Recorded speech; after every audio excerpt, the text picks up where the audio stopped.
นั้นพูดอะไรนะคลิปที่แล้วจำไม่ได้ พูดอะไรก็ว่าคุณนายพาไปเที่ยวไง แล้วก็วันนี้คุณนายก็จะพาไปเที่ยวอีก อ้วนมากเลยมุมเนี้ย วันนี้ก็เป็นอีกวันของการเดินทางของสองเรา เรากำลังมุ่งหน้าไปสู่น้ำตกห้วยสวาย การเดินทางในวันนี้ก็ชุ่มฉ่ำและเต็มไปด้วยสายฝน และต้นไม้เขียวกระจีตลอดรอบทาง มากกว่าการเดินทางที่พิเศษแล้ว คือช่วงเวลาที่เราได้อยู่ด้วยกันสองคน มันเป็นช่วงเวลาที่เราได้ขับรถไปด้วยกัน ฟังเพลงเบาๆ พูดคุยมองหน้าและสบตาบางครั้งพิเศษกว่านี้ไม่มีอีกแล้วค่ะ ไปกันเลยค่ะ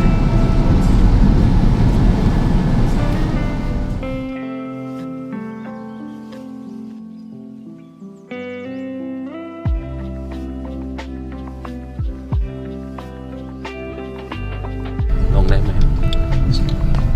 เป็นต้องเลี้ยวขวาใช่ไหม ลงไม่ได้ ลงได้อยู่ไปได้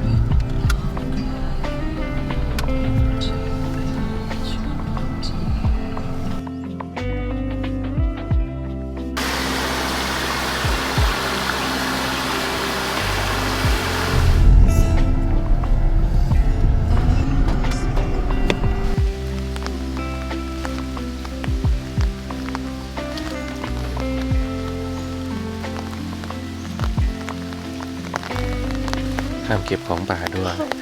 ห้ามพกพาอาวุธห้ามทิ้งขยะห้ามนำสุราเข้ามา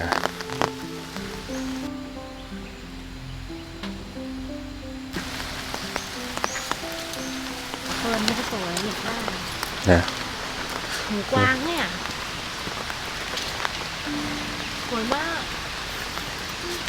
เขาว่าเอาสปอร์ที่อยู่หลังใบเนี่ยไปเพาะในกาบมะพร้าวเป็นน้ำลึกเป็นเพื่อนใส่ให้กระโดดน้ำ น้ำลึก อ๋อชมเฉยๆค่ะแต่จะมีเพื่อให้กระโดดอ๋อ สวัสดีค่ะวันนี้เราก็มาถึงน้ำตกแล้วนะคะ มีชื่อว่าน้ำตกห้วยสวายไปชมกันค่ะ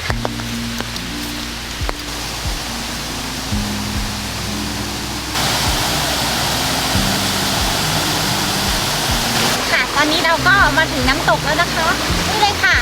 น้ำตกห้วยสวายนะคะ เป็นน้ำตกที่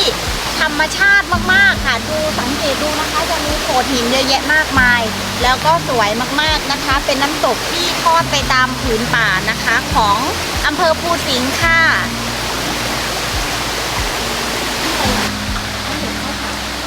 ไปแนวนี้แล้วคนมีอยู่ในนั้น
ก่อนขึ้นรถ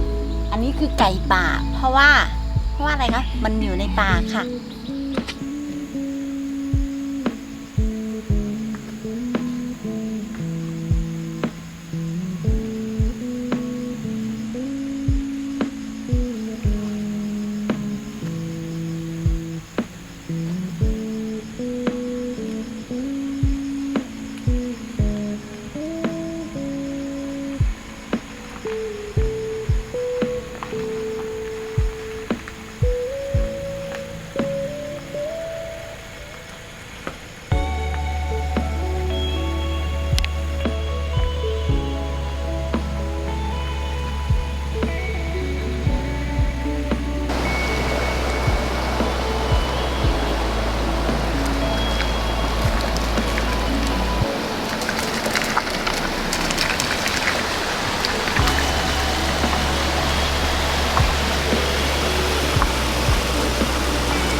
เป็นยังไง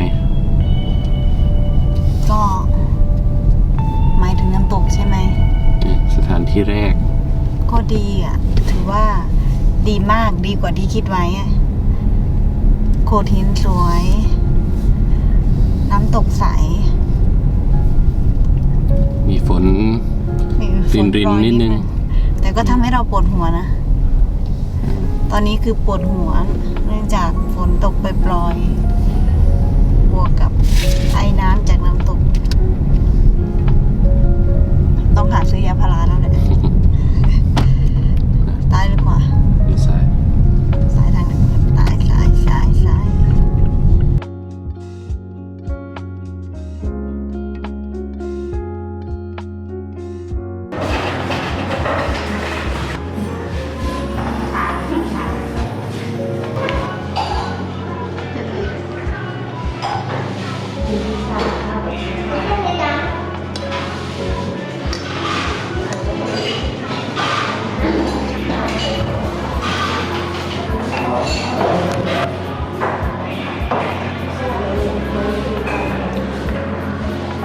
น้ำซุปหวานมาก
ผ่านไหม